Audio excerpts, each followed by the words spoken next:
Bonjour, c'est Émilie et aujourd'hui je viens vous parler des énergies de la prochaine nouvelle lune qui aura lieu le 1er novembre à 13h48 à heure de Paris et qui se fera dans le Scorpion, Soleil-Lune qui se retrouve dans le Scorpion, un nouveau cycle qui commence pour un mois avec une nouvelle tonalité, avec une nouvelle énergie et depuis le 23 octobre on est passé dans le signe du Scorpion, ce signe d'eau, des marais, des étangs, qui nous parle des profondeurs émotionnelles, qui nous invite aussi à rentrer profondément dans l'énergie de l'automne, marqué aussi par ce basculement avec le 31 octobre, 31, 1er, 2 novembre, le passage de Samhain, cette fête celtique druidique qui nous parle du passage entre les mondes, d'un voile invisible qui devient très fin, et la célébration du petit peuple, des êtres défunts, des êtres de lumière, de tous ceux qui vont nous guider. Donc c'est un passage très important dans la nature, qui était aussi dans la nature de cette culture celtique, hein, dans laquelle on est, où sont nos racines quelque part. Et comme je l'avais dit dans la précédente vidéo, c'est un point de jonction entre l'équinoxe d'automne et solstice d'hiver, donc on est vraiment au milieu dans ces fêtes druidiques, hein. Il y en a toutes les 6 semaines environ. Et c'est vraiment ce passage aussi, c'est la fin de l'année en fait. C'est aussi fin d'année, début d'année. Ça peut être un moment où on va tirer des oracles pour savoir qu'est-ce qui va se passer. Enfin voilà, on peut être vraiment dans ces intentions, ces énergies de renouvellement, parce qu'il y a quelque chose qui meurt quelque part à Samhain, hein, quelque chose meurt. On dit aussi que le soleil meurt à Samhain. Bon là, à l'occurrence, il y a des très beaux moments d'ensoleillement du côté de la Haute-Savoie, donc c'est magnifique, on ne se croirait pas trop dans cette période. Il y a beaucoup de belles couleurs, au contraire. Voilà, donc on sent qu'il y a quelque chose qui est en train de se transformer et de mourir, de changer. Et il y a vraiment ce passage qui se fait, cette fête un petit peu du côté magique, sorcier, sorcière. C'est pas forcément la célébration des ombres, mais c'est aussi connecté avec le monde subtil aussi, le monde subtil avec aussi notre pouvoir occulte, notre pouvoir ésotérique. Alors cette nouvelle lune, elle intervient à ce moment-là, c'est-à-dire qu'elle va... Donc on aura cette dernière nuit du 31 octobre, donc d'Halloween. Moi je trouve souvent que quand c'est la fin d'une lunaison, c'est un petit peu comme une baignoire en fait qui se vide. Je ne sais pas si vous sentez cette espèce de tourbillon puis d'eau qui tire vers le bas, enfin qui tire parce qu'on sent qu'il y a quelque chose, il y a une énergie qui meurt. Il y a moins, on peut dire, il y a moins d'énergie, enfin je mets un guillemet parce que ça peut dépendre aussi des moments aussi, parce que par exemple en temps d'éclipse, ça peut être un peu particulier. Voilà, donc ce moment qui va se passer à Samhain, donc c'est vraiment particulier, je trouve, en plus que ça se trouve le 1er novembre, donc la Toussaint, c'est pas la fête des morts, mais c'est la Toussaint, c'est là où on va célébrer tous les saints, donc c'est intéressant dans ce passage aussi, dans cette célébration aussi de l'ombre et de la lumière, hein, quelque part de ce passage. Et donc nouvelle lune en Scorpion qui justement nous invite à descendre en profondeur pour pouvoir mourir et renaître, hein, parce que le Scorpion il nous invite à ça, il nous invite à mourir. La nature nous le montre, voilà, avec toutes les feuilles sont magnifiques et de très belles couleurs, mais on voit que les feuilles elles meurent, hein. Il y a vraiment ce cycle de la vie, cycle descendant, hein, où l'énergie elle descend, on sent que la sève elle descend, on sent que l'énergie l'énergie vitale, le chi descend. Voilà, il y a vraiment tout ça, plus l'heure d'hiver là qui... Voilà, en Europe en tout cas, pour les pays qui sont concernés, parce que pas tous les pays ne sont concernés par ces changements d'air. Ça nous montre aussi cette phase du changement, de l'hiver qui approche, de ce temps aussi des réserves dans la nature, des récoltes aussi, hein, fin des récoltes, des réserves. Et de quelque chose de cette saison, on va dire, plutôt yang, en fait, qui meurt, qui change, qui se transforme. Et ça nous invite à aller profondément dans l'énergie yin, dans cette intériorité, cette introspection, dans cette écoute intérieure. Alors, écoute intérieure aussi parce que le signe du Scorpion, c'est un signe d'eau, donc c'est un signe qui est particulièrement aussi sensible, même s'il a une carapace et qu'il est capable de donner la mort et de se donner la mort aussi. Mais il a aussi une grande capacité de résistance avec sa carapace. Donc souvent, les énergies Scorpion sont des énergies de grande puissance, hein, je dirais, de grande force, de résistance, de ténacité, avec une force stratégique.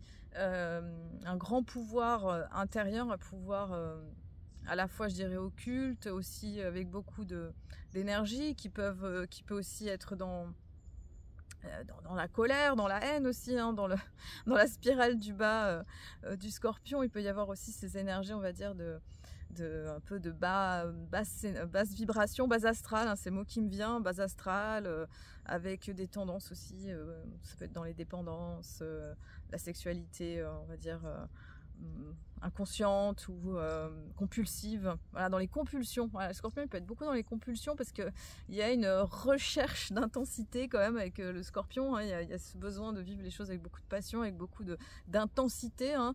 C'est un signe qui est relié avec Mars et Pluton, donc il va y avoir cette énergie Mars d'action, de guerre, de positionnement, et de Pluton, c'est le Hadès, hein, le dieu du monde du bas, le monde des enfers, mais c'est aussi le monde des richesses intérieures, parce que dans notre ombre se cache aussi notre charisme, notre pouvoir, et ça va être de savoir comment il utilise ce pouvoir. Est-ce qu'il est utilisé avec les forces de la conscience ou de l'inconscient, où est-ce que ça nous mène? Est-ce que c'est dans des forces de destruction ou dans des forces de construction? Et avec le Scorpion, c'est vrai qu'on est vraiment face à ça, avec cette énergie de cette nature qui meurt, mais aussi de cette destruction en fait. Et c'est pour ça que les signes ils vont par pair, et qu'en face on a l'énergie du Taureau qui est vraiment dans cette énergie justement de construction, de bâtir, de sécurité, d'ancrage. Et le Scorpion il va nous apprendre justement à passer toutes les étapes de transformation, d'alchimie, pour se régénérer en profondeur. Donc c'est ça, après le Scorpion, quand il passe, on peut dire que dans un premier temps, le Scorpion il peut être dans des compulsions de destruction ou autodestruction intérieure, et après il y a quelque chose qui peut être de l'ordre de la sublimation, parce que c'est un signe qui nous invite à aller avec le sens de la vie, c'est-à-dire se transformer et être dans des cycles de mort-renaissance, comme le serpent qui mue, qui laisse sa peau. Et d'ailleurs c'est un des symboles du Scorpion, le serpent, qui nous parle de régénération, de sexualité aussi, de vitalité. Donc il y a beaucoup de vitalité, hein, chez le Scorpion, une grande énergie aussi, une intensité particulièrement forte et débordante, et pour après pouvoir atteindre cette alchimie, c'est-à-dire pouvoir transformer les plombs en or, les mémoires lourdes. Et c'est ça que nous invite ce cycle Scorpion, à transformer les mémoires lourdes, que ça soit sur un plan karmique, transgénérationnel, personnel, aller vraiment alchimiser tout ce qui peut alourdir et nous retenir. C'est vraiment une invitation à se libérer aussi, hein. Donc portail du 1, 11, enfin voilà, si on fait les séries de chiffres, il y en a qui parlent de portail, bon bref, mais c'est intéressant de voir que c'est en même temps aussi. C'est l'invitation aussi à couper les liens qui nous font, voilà, qui nous retiennent, qui peuvent nous entraver, qui peuvent prendre de l'énergie, se purifier en profondeur, hein, faire un nettoyage finalement que ce soit sur tous les plans. Donc on est un peu en parallèle avec le signe de la Vierge, avec le Scorpion, hein. Il y en a un qui a on va dire je vous montre la carte là, comme ça vous voyez l'archétype. Alors la Vierge elle est là, c'est rentré à l'intérieur, et le Scorpion c'est à l'extérieur. Le Scorpion il est là. Voilà.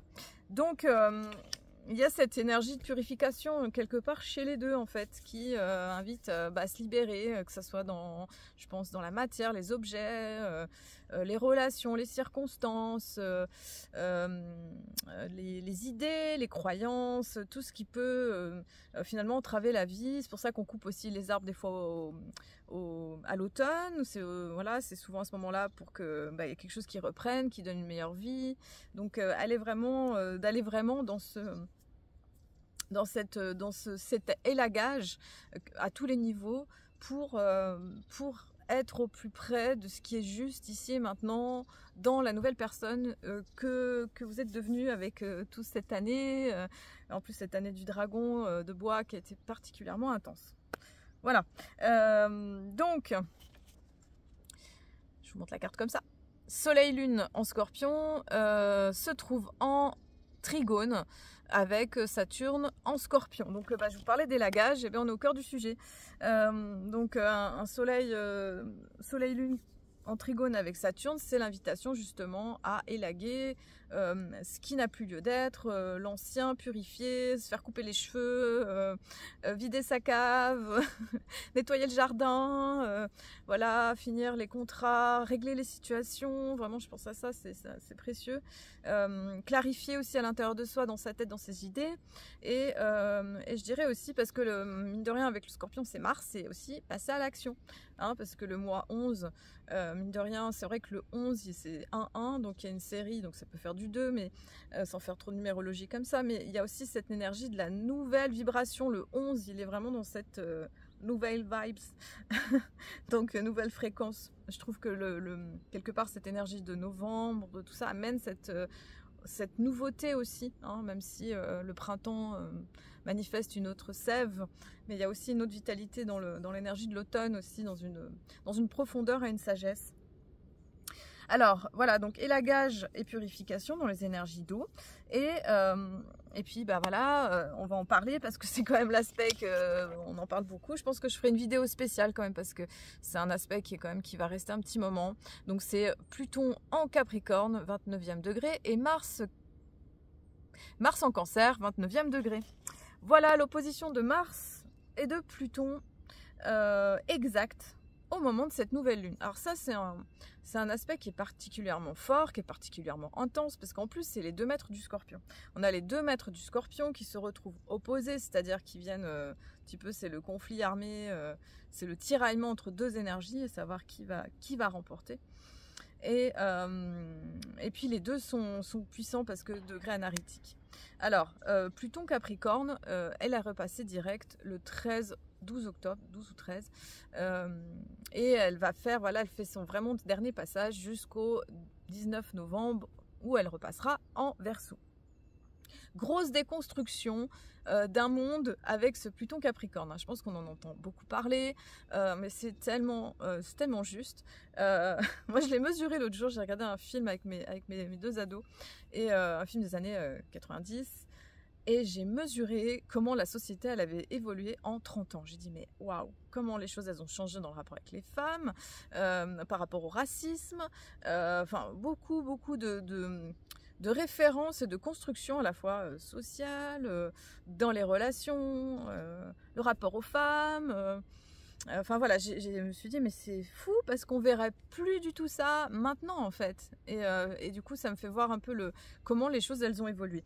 Et ce Pluton Capricorne, pourquoi je raconte ça? Pluton Capricorne, il vient nous montrer justement le démantèlement d'une société ou d'un fonctionnement en lien avec peut-être un système pyramidal ou d'un État qui est très fort, ou de personnes qui dirigent à notre place, ou de comment on va donner notre pouvoir à l'extérieur, qui a le pouvoir à l'intérieur de soi, hein. Donc il y a aussi tout ce travail, je dirais, systémique intérieur entre nos différentes parties, facettes. Qui prend le pouvoir en fait? Est-ce que c'est notre ombre, notre lumière? Est-ce que c'est nos parties enfants? Est-ce que c'est des parties adultes? Est-ce que c'est des parts blessées? Est-ce que c'est nos gardiens qui empêchent de rencontrer nos blessures? Qui garde? Quelles sont nos croyances qui peuvent encore peut-être freiner ou entraver la pleine réalisation des rêves et des projets? Et c'est l'invitation justement à regarder ça avec beaucoup plus de justesse et d'acuité. Mars en Cancer, donc Mars en Cancer, elle est là depuis début septembre, 5 septembre, et c'est pas la position la plus facile pour Mars. Hein, Mars, donc là le Cancer c'est un signe en lien avec la Lune, donc c'est un Mars qui est particulièrement émotionnel, mais particulièrement aussi déterminé et tenace et résistant, hein. Ça c'est sa force, c'est sa puissance à ce Mars en Cancer. Par contre, ce que ça peut donner des forces de résistance, ça peut donner des réactions émotionnelles, de colère, de haine, de stress, des réactions protectionnistes, nationalistes, voilà, sur un plan si collectif, hein. Donc ce Mars en Cancer, il est un peu réactif. Et ce côté Pluton-Mars en opposition, il va y avoir un tiraillement entre ces 2 forces, de qui va prendre le pouvoir, et qui peut générer, on va dire, des pressions, des stress, aussi des prises de tête, ça peut être des prises de tête dans les relations aussi, ça peut être aussi nous montrer, ça peut donner des conflits de pouvoir, hein, je ne sais pas si vous avez vécu ça ces derniers temps dans vos relations, que ce soit différents types de relations familiales, professionnelles, amicales, il peut y avoir des relations justement d'être confronté à ce truc d'autorité, hein, conflit de pouvoir, conflit d'autorité, qui a raison, qui a tort. Et en fait, ça demande de dépasser ça. Mais l'écueil, il pourrait être facile de rentrer dans la compulsion un peu de destruction, ou d'emportement, de colère ou d'agressivité. Voilà. Surtout que Mars en Cancer, il cherche à se protéger. Pluton en Capricorne, il va, on va dire, démanteler cet ancien. Il y a une force de structure et d'autorité qui est particulièrement puissant. Voilà, donc c'est un aspect qui va se construire là, le 4... alors, il commence à être en aspect au moment de la nouvelle lune, il sera exact le 4 novembre, il repassera le 4 janvier, et encore au mois d'avril, hein, parce qu'on aura Mars qui va rétrograder, reculer, à partir du 7 décembre. Hein. On rentre dans le Lion à partir du 5 novembre, et on sera dans une autre énergie, mais comme Pluton va rentrer en Verseau, eh bien ça va aussi, il va y avoir quand même Mars va avancer, et puis après il va reculer en fait avec la rétro, et puis comme Pluton avance très doucement, il va y avoir de nouveau cet aspect qui va être exact aussi pendant les élections américaines. Et je pense que cette élection, on va dire qu'elle va être l'illustration finalement de cette opposition, de tout ce que ça peut impliquer. Effectivement, alors je vais pas me positionner par rapport à ça, mais en plus que ce soit une femme, que ce soit un homme, savoir comment chacun se positionne par rapport au conflit israélo-palestinien, tout ça. Et qu'est-ce que ça implique et comment... donc ça pourrait être un climat quand même particulièrement conflictuel, avec beaucoup de tensions, avec de l'agressivité. Enfin voilà, c'est un aspect qui montre que... Voilà, qui parle de tensions intérieures qui peut se manifester par des tensions extérieures, par des soulèvements de population, par des guerres aussi, hein, par des soulèvements, enfin voilà, ce genre de choses. Voilà, donc c'est un programme un petit peu particulier pour ce mois de novembre, où c'est comme si là il n'y avait plus vraiment trop de force pour retenir les choses. Voilà. Donc, et tout ça, c'est pour amener à réguler, c'est pour créer autre chose, créer du neuf. Et tout ça, ça nous fait aussi travailler sur nos relations. Donc, on a une Vénus en Sagittaire, ici en carré avec Saturne en Poisson, et en carré avec Jupiter en Gémeaux. On appelle ça le carré hanté. Hein. Donc, Vénus opposée à Jupiter avec avec Saturne en Poisson. Voilà. Et oui, surtout que Jupiter et Saturne sont rétrogrades. Saturne repassera direct début novembre normalement. Alors.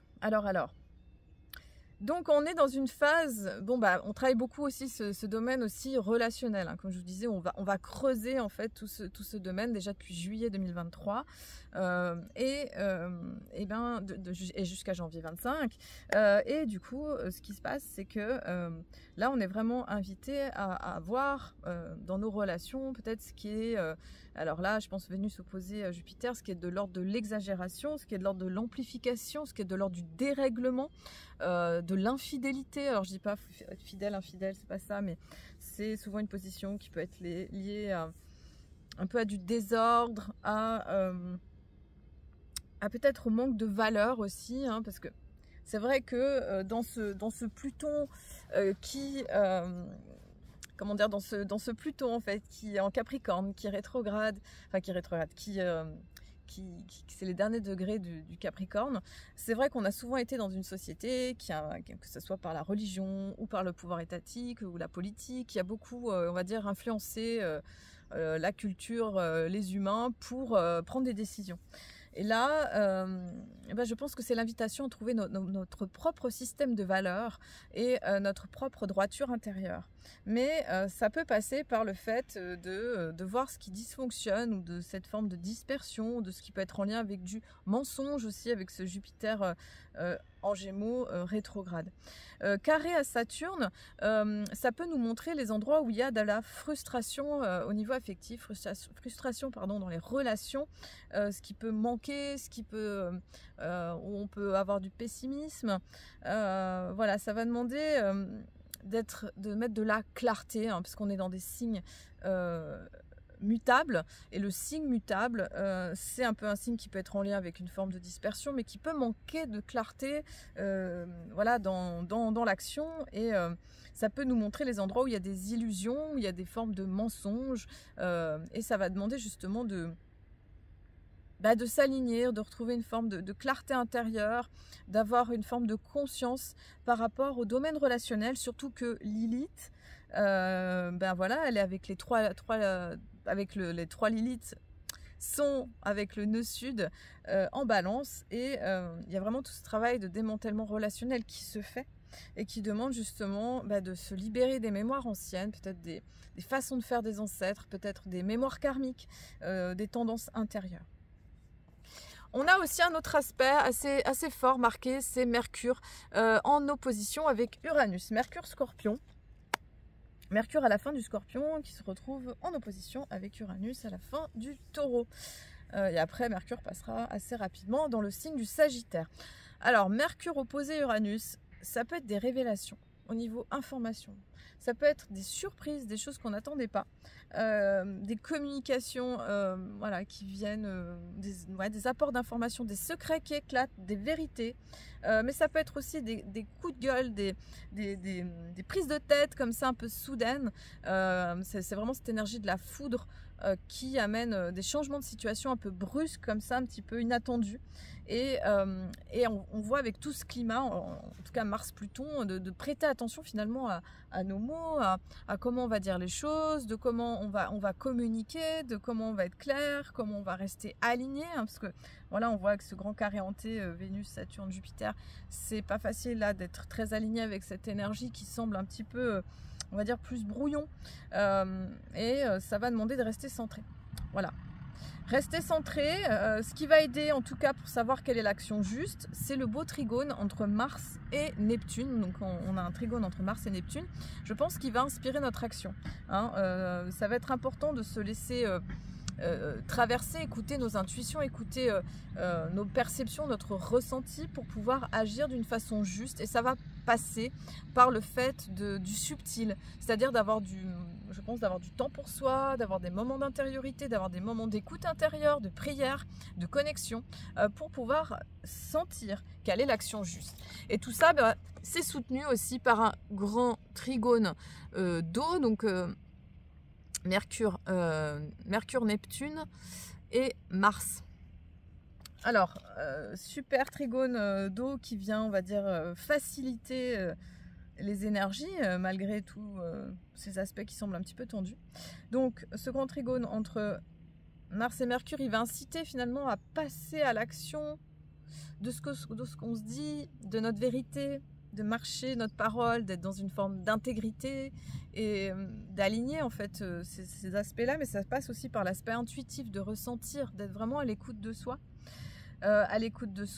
pour je pense Mercure trigone à Neptune, ça pourrait être une période où il peut y avoir des visions, il peut y avoir des inspirations, des canalisations, de la médiumnité, des rêves, des inspirations, des messages qui viennent facilement, des synchronicités qui viennent répondre peut-être à nos questions, à nos demandes, si on est à l'écoute de tout ce système-là, de toute cette voilà, de tout ce mouvement. Voilà.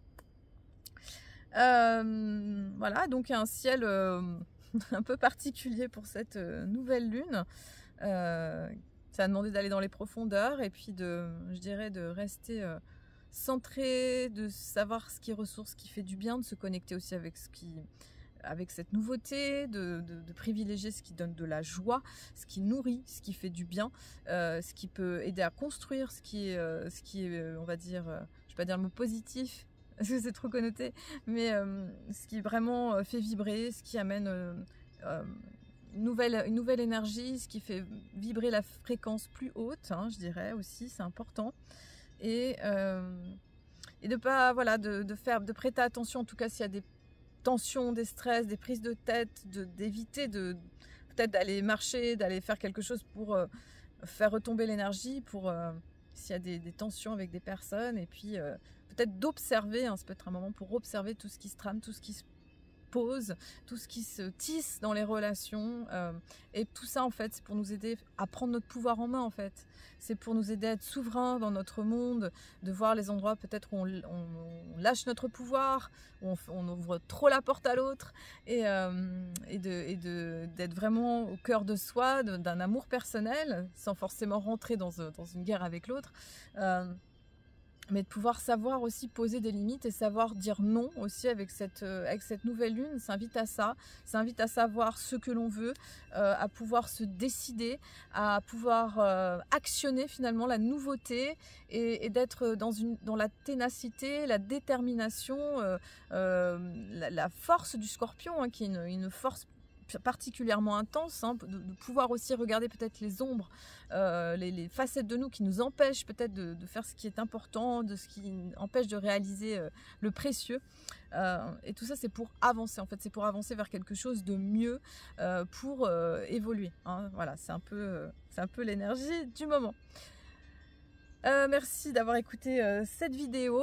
Lundi 4 novembre, on propose Luna Project, donc l'association du journal créatif et de l'astrologie, justement pour introduire cette nouvelle lune du Scorpion avec la rentrée aussi. Ça sera la rentrée des enfants en France, parce que selon les pays, il y en a ils sont pas en vacances, il y en a ils sont en vacances, enfin voilà, c'est pas les mêmes dates. Tout ça pour dire que on fait cet atelier en visio si ça vous intéresse, le matin, de 9h30 à midi. Donc voilà, créativité autour d'énergie justement du Scorpion, de voir qu'est-ce qui a besoin de mourir pour pouvoir renaître, d'être dans ce renouvellement de notre vitalité. Je vous dis à très bientôt.